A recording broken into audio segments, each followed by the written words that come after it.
but the one we have will also do the job very, very well. We are talking about Waiyaki Wa Hinga, right? That is a play that is slated for tonight. Lakini atatuambia zaidi because I don't want to spoil it. It's not my story to tell.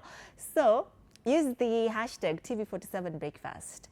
Hashtag story ni yetu across all social media platforms at TV47 Kenya on Facebook and on YouTube. On X at TV47 Digital. My handle is at Annie_Dida. DJ Alisema, send him your music request through those social media platforms and then atakuwa sure kukuchezea ile mziki ambayo unataka. You also said mtuambie challenges mmepitia this week ni gani. We might even pray for you. You never know. Lakini tutakuambia ukweli. Karibu sana Andrew. Asante sana. Thank you for having me. Yes, again. Again. Thank you for coming. Thank you very much. You know, the last time you were here, we were talking about a different play. Yes. Yeah? How did that go? Tuanzie hapo. Oh, it was amazing. Yeah. It was our first musical at the time.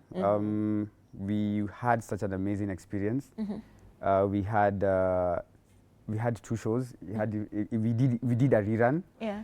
And everything we discussed here came to life, and it was amazing. So we want to thank the fans for coming and everyone who supports us. Yeah. Tickets were sold out? Tickets were sold out. Kulikuwa na empty seats? I was saying now who come through mbaya. Baya. Wakenya? Wakenya ni wale wase. Wanangojanga tu form. Yeah. Ndio. Watoke. And you know, I realized nilijump sana. A DJ alikuwa ameuliza watu. Tell us your the challenges that you've encountered this week. Yeah. I'd love to ask you that question even as we continue with this conversation on, you know, Waiyaki Wa Hinga and all. How have you been this week? Well, I've been fine. I'm grateful. God has been good. Yes. I'm here. I'm back. Blessings every day. Yeah, that's all. I love that line. God is good. Mine is always God is kind. God is kind. Kubaya aje, kunachomeka aje. God is always kind. He's always kind. Always. He's always gracious, yeah. Absolutely. So, Waiyaki Wa Hinga, yeah? When you said that ile yenye ilipita, what was it called? It was called Ugangwe. Ugangwe. It was a musical. You know, you can't blame me for not even remembering the name Ugangwe. Ugangwe nikaa kusema. How do I put it now in English? Sasa yezi toa Kikuyu kuja. Hebu sema hata kwa Kiswahili. Sema ngwe. Oh, ngwe. Like sema ngwe, I dare you. Oh, I dare you. So Ugangwe. Yeah. Yes. All right. I was coming to the question of, is now Waiyaki Wa Hinga your first musical play? But you've said that, you know, Ugangwe was your first, yeah? Yeah. So is this the second play you've done after Ugangwe? No, this is our 4th play after Ugangwe. We did Ugangwe, then we did a biopic of Wangu Wa Makeri. Yeah. She was a female freedom fighter from the Agikuyu world. She was very fierce. Yeah. She was one of the first liberators who took arms and fought against the British colonial system. So it's a story of women empowerment and showing the power of women really. If they decide, wakiamua kuattack si wachache. Yeah. So we did a couple of shows. We did Wangu Wa Makeri, which it went again, was back due to public demand. Yeah. Then we took a break, now we're back. Yeah. Were those ones also musical? Yeah, they were also musical. Yeah, they were also musical. So we are trying, I would say try, we are pushing the whole art of musical in the theater industry space, and especially for the local dialect. I think that's the same idea we had last time. So we want to make it a cultural norm for our people. Wherever musical vizuri, wajue vile inafanyangwa, it makes sense when they see their people doing it. Yeah. You know, like they see it in cartoons, they see it in other places, but now when we do it, it brings that reality home. Yeah. I feel like a lot of, you know, stage actors, because you guys are stage actors, yeah? Yes. I feel like a lot of people have not embraced musical acting, and this is why it's quite interesting to me, even when I ask you if, you know, those are the plays for musical, because why is that particular area of musical, you know, setting not explored as much as it should? Well, to start with, it takes a lot of time. Takes a lot of budgets, takes a lot of concentration. A musical play? A musical play, because it merges so many elements of performance. There's dancing, there's the choreography part, there's the scripting part, basically. There's the movement, there's lights. There's so many things that are happening at the same time. Yeah. Now the cream is music. So to rehearse for such a performance takes time, times is budget. And also we are now maturing as an industry where now we can now attempt such such places. Even like TV47 now, you've got a new face altogether. So I feel we are there as a new face. Umetuona? Nimecheki. Mnasumbua. Umetuona huko. I like it. You'll go to heaven. Umechukua kila mtu. Pia mimi mnichukue. Talk to us nicely. Yes, I'll talk to you nicely. Yeah, so it's the same thing. I feel like we're at a place where now we've matured enough as an industry, we've grown enough as an industry. There are people who crawl for us to walk. Now we can attempt to do musical shows with ease. And we're also now, I won't say that like we're the first cohort, people have been doing it, but sio wengi. But now commercializing it and making it mainstream, that's our intention right now. Do you think this is an area that other productions should explore? Yeah. Musical plays, and why? I firmly believe this is an area that we should take interest in. One, because music is food to the soul. Yeah. Acting is performance is food to the soul.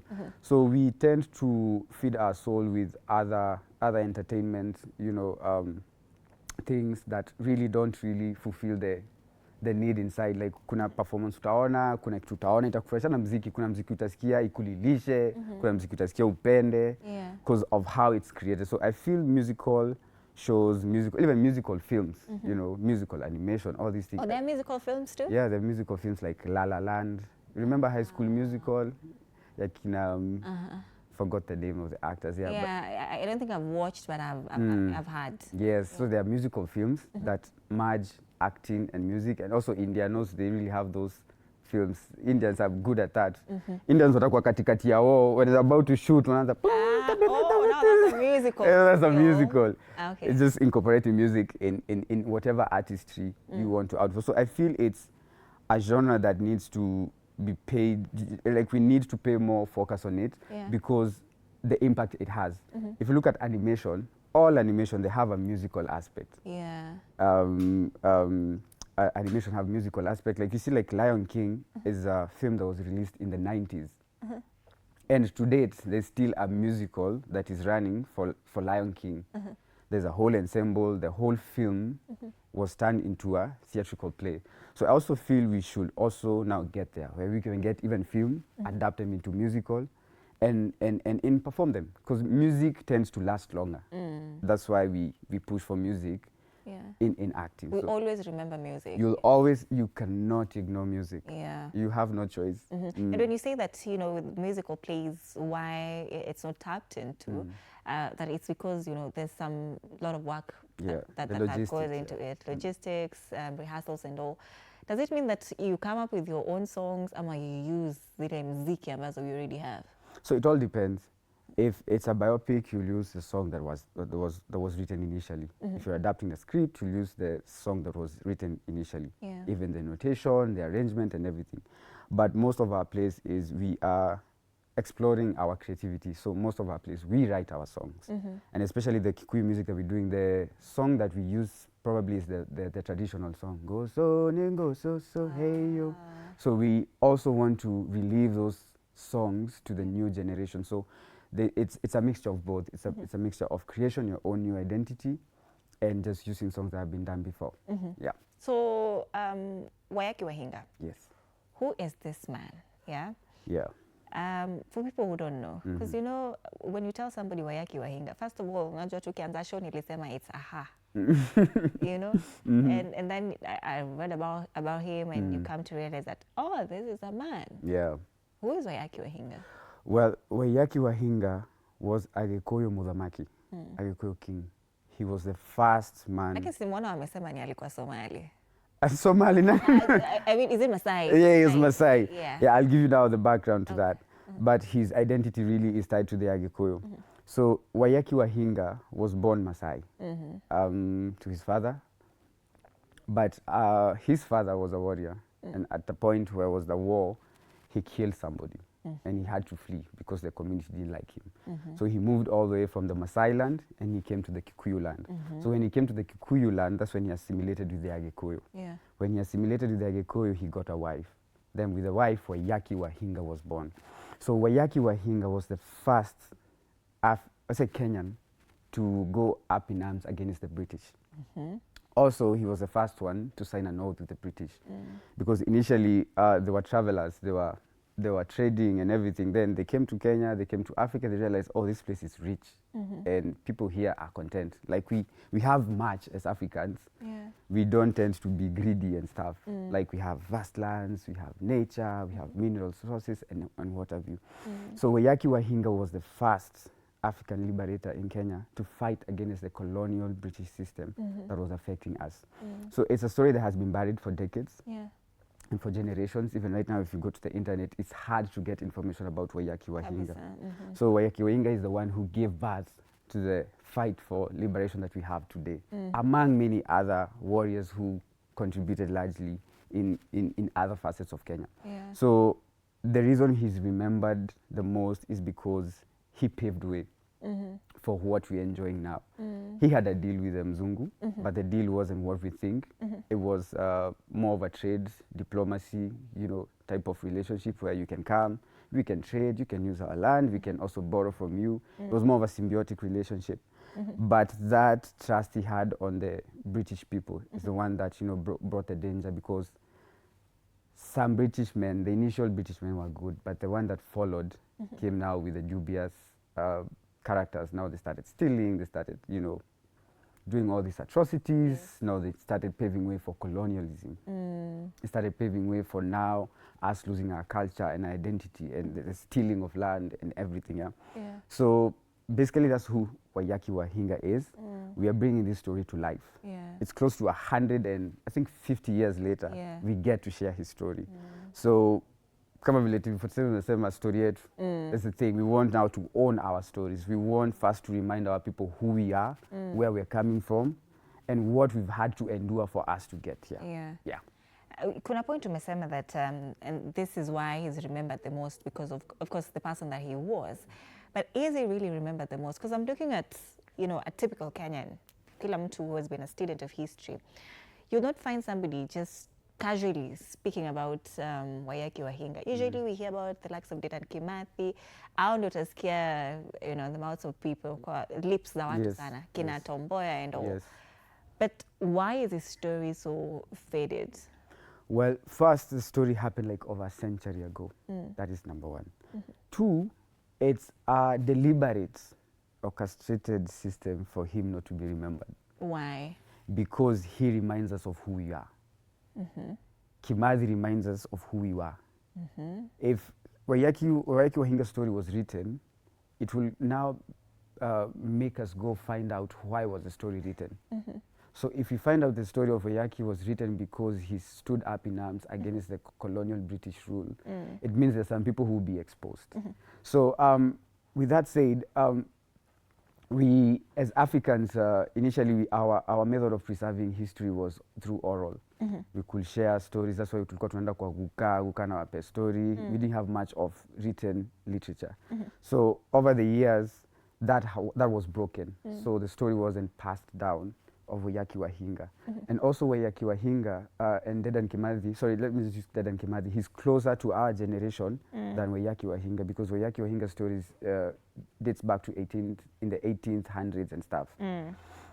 Late 1700 and the early 1800s. So Kimathi is well remembered, one, because he came at a time when there was media, there was press, there was a lot to talk about, and also Kimathi was fierce, like he made his statement known. He was ungovernable. He was ungovernable, that's the word. And he was a teacher, you know. And at the time, that's when now there was a whole collective movement of now people coming together. When I talk about this story, really, I'm talking about from the Agikuyu community perspective. I'm not being biased. Please let me get that right? So many communities in Kenya played the role for them. Kila mtu akona mtu wao. Kila mtu akona mtu wao. So mimi naongelea mtu wetu. So Waiyaki Wa Hinga is the one who gave birth to the likes of Dedan Kimathi, Musa Mariama, Muthoni, all these great field marshals and stuff. So it's our time to now revive these stories, remind people who Waiyaki Wa Hinga was, remind people like who Koitalel Arap Samoy was, remind people, all these people, even the Luo community, they had Luanda Magere. He was a mystic figure. Yeah. And much is written about him. And whether it's true or not, I like the story. Yes. I don't care whether it's true or not. Me, I prefer to stick with the story that it was true. Yeah. So it's a story of how we've lost our culture. It's a story of how we've lost our story. And our aim as artists, msanii ni kioo cha jamii. We want now to remind people of who we are. So I think part of the reason why Waiyaki Wa Hinga story is not well told is that, one, he represented an identity that wasn't supposed to be known, right? Because he was fighting for things that are happening to us that we didn't call for. We didn't ask for colonialism. We didn't ask for everything that happened to us, especially as Africans. So basically, that's it. That's how far my mind can go about the story. Yeah. So is that the trajectory that you're trying to take as, of course, the production you're working with? Yep.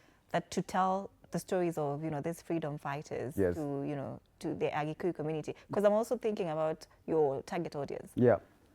Amtaki sisi wengine to relate. For starters, we started off as a vernacular theatre group. Yeah, okay. The production. But we've done other shows. Yeah. We specifically have a target to our market. Again, we have plans of having the show adapted into other languages. And also being adapted even through a children show, where we can have a musical where kids can come and learn about Waiyaki Wa Hinga in a musical, in a show. So it's quite encompassing. It's that for now, we started with our local dialect. But this is a story that doesn't represent Mugikuyu only. It represents everyone. Yeah. All right, we're coming to a close, yes. Of this segment and just learning about Waiyaki Wa Hinga. But nilikuwa naangalia tickets nikaona ziko sold out. Yes. Tupati tickets TV47? TV47 tunaweza kosaje tickets zenyu? Na ningeshangaa sana. So what should we expect? The show is tonight, yeah? Yeah, the show is tonight. We're opening tonight. It's called Waiyaki Wa Hinga. It's a musical. Yeah. It's directed by Lawrence Murage. And it has an ensemble of Kikuyu legends. We have people like Ken Wakura. Ken Wakura is a Kikuyu legend. And so many other casts that I can't mention here. Yeah. But we have put together a show that, one, reminds you of who you are, and also it's entertaining, it's thrilling. And we've painted a picture of the 18th century or the ancient world of the Mugikuyu. Again, it's not fully for Gikuyus. If you are a non-Gikuyu, you can still come watch the show. There's provision for everyone. Yeah, nitaelewa. Kabisa. Hata utatoka ukijua Kikuyu. All right. Thank you so much, Nganga, for making time. Thank you. This is Andrew, director. Assistant. Andrew Nganga is assistant director of this play, Waiyaki Wa Hinga. Anasema uende pale, watch the movie and know your roots. Ujue what identifies you as, of course, the Agikuyu community, right? Yes. All right. Turudi kwa DJ, because it's a Feel Good Friday. Let's get some music, even as we await our next guest, ambaye tena ni msanii, lakini huyu mwingine ni msanii wa mziki, sio msanii wa kuigiza. You're watching TV47 Breakfast. DJ, take it away.